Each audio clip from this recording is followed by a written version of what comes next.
At 26 years old, my name is Ellie, and I find myself in a place I never imagined. My husband Liam, who is 27, and I have been married for 2 years. We first crossed paths in college. I was pursuing a degree in education, and he was working towards a law degree.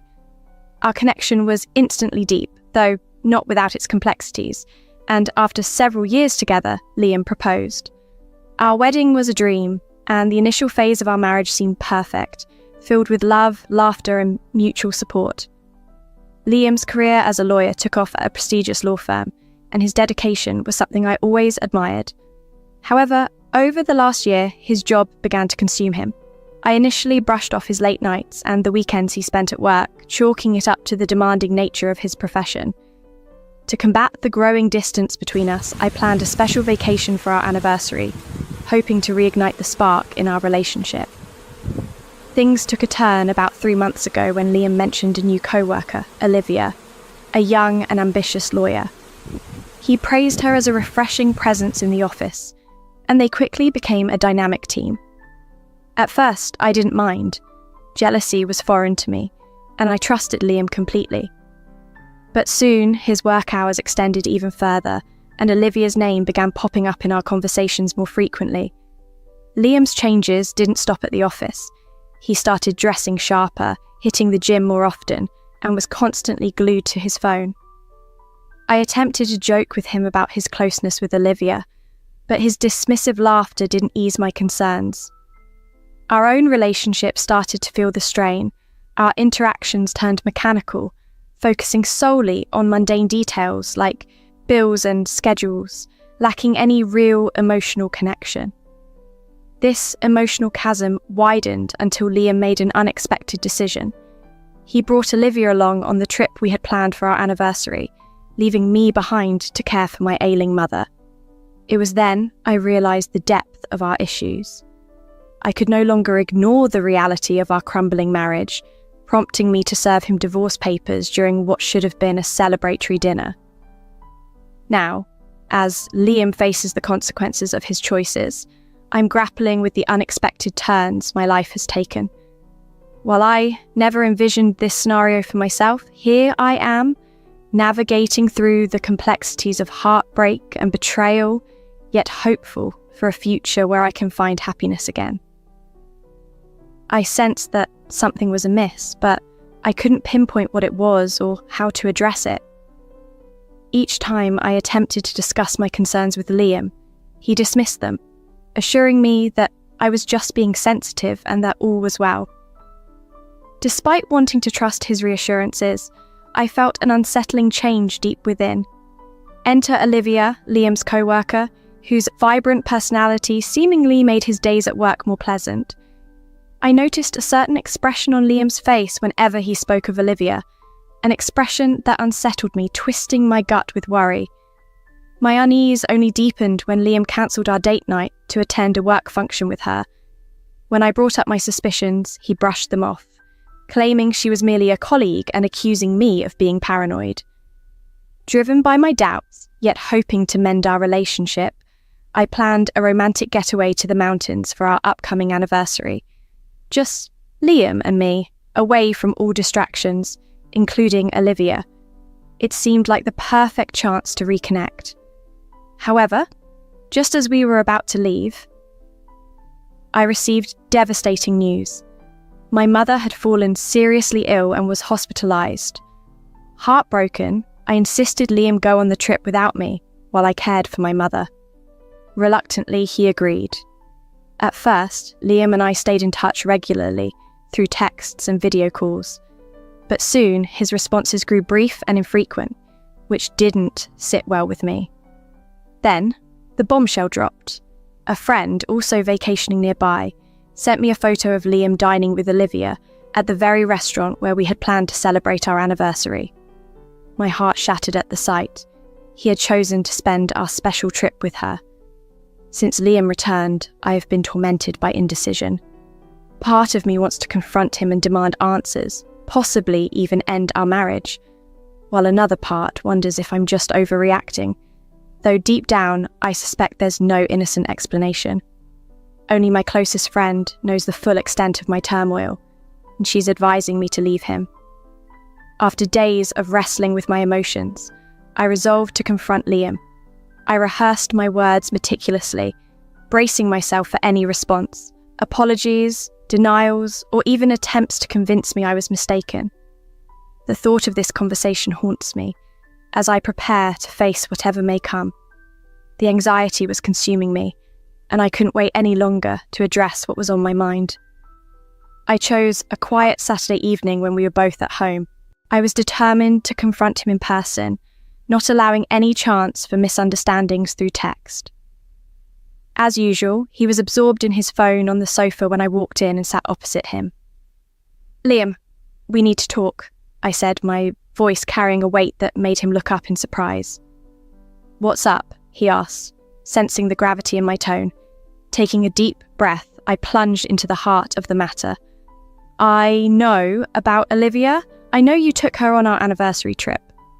For a moment, her face lost colour, and it looked like he might try to deny it, but then he sighed heavily and ran a hand through his hair. "Ellie, it's not what you think," he started. "Really? Because it seems pretty clear to me that you took your work wife on what was meant to be our romantic getaway." "Our anniversary trip," I countered. He shook his head, trying to explain. "It wasn't romantic. She was just having a tough time at work, and I thought it would be nice for her to get away." I was incredulous. "So, you decided to play the hero by taking her on our trip? Did you even consider how that would look or how it would make me feel?" "I didn't plan it like that." He defended himself weakly. "You told me to go. I didn't want to cancel, and it just happened." "Just happened? Did it also just happen that you were holding hands in the picture my friend sent me? Did that just happen too?" His silence told me everything I needed to know.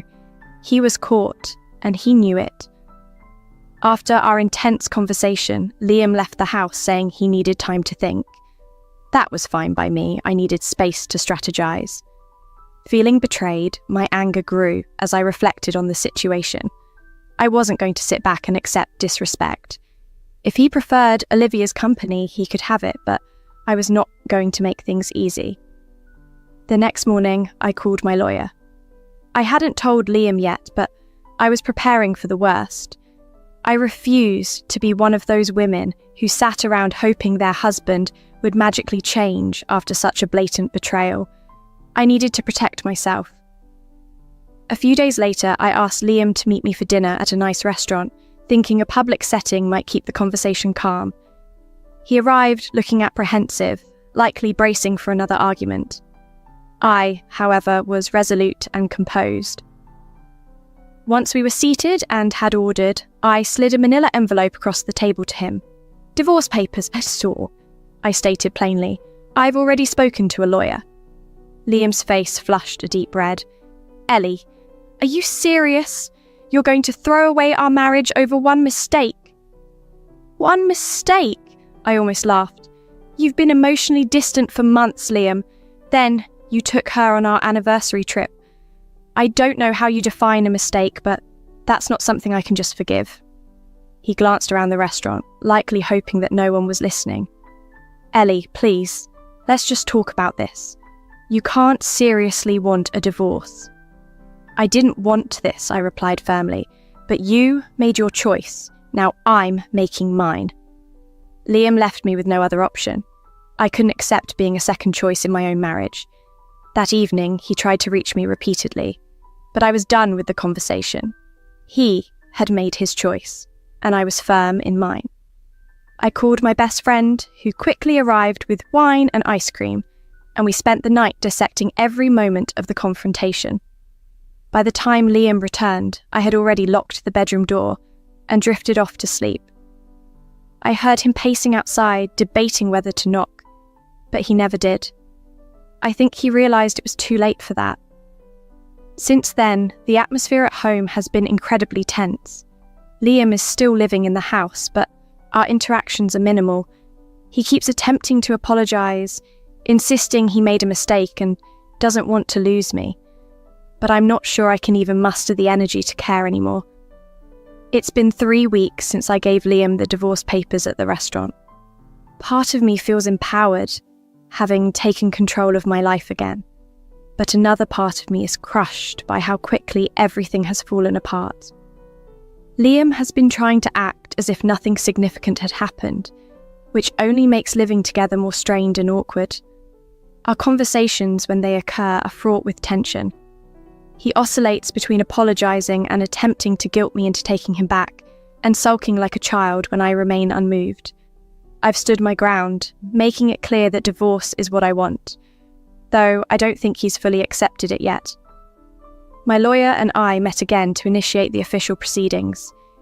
We discussed how to divide our assets, which is complex. Thankfully, we don't have children, but there's still the house, 2 cars, and our joint savings to consider. Liam has been dragging his feet, still insisting we can resolve things without lawyers. During a review of our financial accounts, I discovered several unusual withdrawals and expenses I didn't recognise.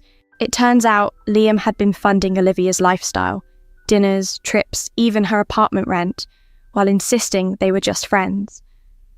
I was furious upon discovering this, but it only confirmed my suspicions. Liam has since tried to win me back with flowers, love letters, and promises to be a better husband, which would almost be comical if it weren't so painful. A few days ago, he tearfully told me he had cut off all contact with Olivia, claiming she meant nothing, and that he only realised his love for me after I confronted him. It was the first time I'd ever seen him cry. It was difficult not to feel something in that moment, but the deep-seated betrayal was too much to overlook. It's not just about Olivia. It's about the months of neglect, the lies, the feeling of being invisible in my own marriage. I told him I couldn't forgive him and that I still wanted the divorce. He looked devastated, but I had to stand my ground. He suggested counselling, but I feel like we are beyond the point of repair. The fallout has extended beyond just us. Our families are now involved, and it's been chaotic. My parents, who were already displeased with how distant Liam had become over the past year, are furious with him. This entire ordeal has strained relationships on all sides, further complicating an already difficult situation. The situation has gotten significantly more intense. My mom has been constantly checking in on me to ensure I'm okay, and she has made it clear to Liam that he is no longer welcome at family gatherings.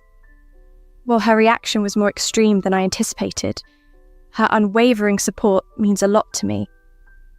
On the other hand, Liam's family presents a different challenge. His mother called me last week, pleading for me to reconsider. She argued that all marriages face difficult times and suggested that we just need to work through our issues. She even insinuated that I was overreacting, which took me by surprise.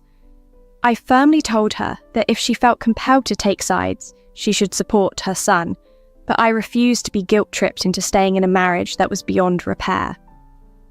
Amidst all this, the drama involving Olivia has become the talk of Liam S. law firm. Colleagues who I've met at social events over the years have been reaching out, expressing their shock and offering their sympathy. It seems Olivia isn't well liked at the office. There are whispers that she's been overly familiar with other male co-workers before, and now the gossip about her and Liam is rampant. Since the news broke, I've heard that she's been laying low and avoiding the office. From what I gather, things between Olivia and Liam have cooled down significantly since the divorce papers were served. He seems to be keeping his distance, perhaps realising the chaos he's caused. There hasn't been a dramatic end to their relationship, but it's clear that Liam is conflicted about how to proceed. I've started looking for a new place to live. Staying in our house, surrounded by memories of happier times, feels suffocating. Every room reminds me of what once was, and now serves as a monument to deception and broken promises. Meanwhile, Liam appears to be unraveling. He still goes to work, but seems like a shell of his former self. His friends have mentioned that he's become distant and distracted, and there's talk that his work performance is suffering. While I find no joy in his struggles, it's evident that living a double life is catching up with him. The fallout from his affair with Olivia has been significant, and it seems he's beginning to understand the cost. But for me, it's too late. Liam has attempted to engage me in conversation a few more times, but I've stood firm. I deserve better than what he's offered. 2 months have passed since I served Liam with the divorce papers, and the process has only grown more complex. I hoped for a straightforward division of our assets since we have no children, but Liam has complicated every step. After his attempts to reconcile failed, he began contesting nearly everything, from the house and cars to our joint savings. His lawyer has been particularly difficult, pushing back on every agreement, making clear that navigating this divorce won't be easy for either of us. Liam and his legal team are fiercely contesting the divorce, trying to limit what I receive. The most frustrating part is how Liam portrays me as the unreasonable one. He's even suggested that if I drop the case, we could start anew and work through our issues. He doesn't seem to grasp that we're well beyond the point of reconciliation. What really infuriated me was his claim that he should keep the house because he's the primary breadwinner, completely disregarding the financial contributions I made while I was working and the sacrifices I made for our marriage. His sense of entitlement is astounding. Fortunately, my lawyer has been outstanding. She's compiled evidence of Liam's infidelity, which we're using in the divorce proceedings to argue for a fair division of assets. We've also discovered that Liam has been funneling money into a secret account supposedly for work expenses, and we're investigating that as well. Mediation has been fruitless. Liam still holds on to the hope that I'll back down, but I refuse to be intimidated out of what I rightfully deserve. Each meeting feels like a battleground, and I can see the frustration on his face when he realises I'm not relenting. Meanwhile, the scandal of his affair has permeated his law firm, creating significant tension. Mutual friends have told me that his colleagues are questioning his judgment, especially given Olivia's reputation for inappropriate behaviour with male co-workers. His superiors are concerned too, as the clients have started to wonder if his personal life is impacting his professional capabilities. There are even whispers that his job might be at risk if things deteriorate further. It's ironic. He risked his marriage for his affair with Olivia, and now he might lose his career as well. As for Olivia, she's left the firm after the gossip became too much, transferring to another company to escape the fallout. It seems her relationship with Liam hasn't turned out to be the fairy tale he imagined. Amid all this chaos, I've been focusing on rebuilding my life. I moved out of our home a month ago into a small apartment in the city. It's been an adjustment living on my own, but it's also been liberating. I no longer feel like I'm constantly on edge, and this new space has allowed me to focus on myself for the first time in a long while. However, the emotional journey hasn't been entirely smooth. Some days I still find myself overwhelmed by the betrayal, breaking down unexpectedly. I've been seeing a therapist, journaling, and relying on my friends, but the healing process has been tougher than anticipated. Recently, Liam's family reached out again after a long silence. His mother, polite yet clearly struggling, asked if I would consider speaking to Liam one last time to give him some closure. I was torn between feeling sympathy for her and anger that she would ask this of me after everything her son put me through. I didn't know how to respond. Part of me felt pity, but another part was furious at the audacity of her request, given the pain I've endured.